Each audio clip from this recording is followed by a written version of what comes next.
واخيرا اللي كلنا منتظرينه، كريس بوميستد في الوزن المفتوح. زي ما احنا شايفين كده، كريس دخل في الوزن المفتوح في بطولة براك برو، والبطولة بدأت امبارح. زي ما احنا شايفين كده محمل عضلات، شكله مختلف خالص، غير شكله في الكلاسيك اللي احنا متعودين عليه. هو تقريبا نفس شكله الكلاسيك لكن بحجم اضخم شوية.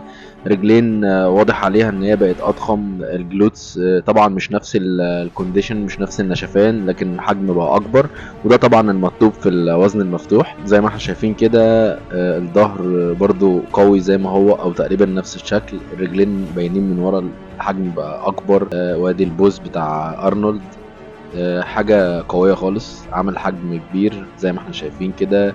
وده شكله هو جنب مارتن برضو عضلات، محمل جامد.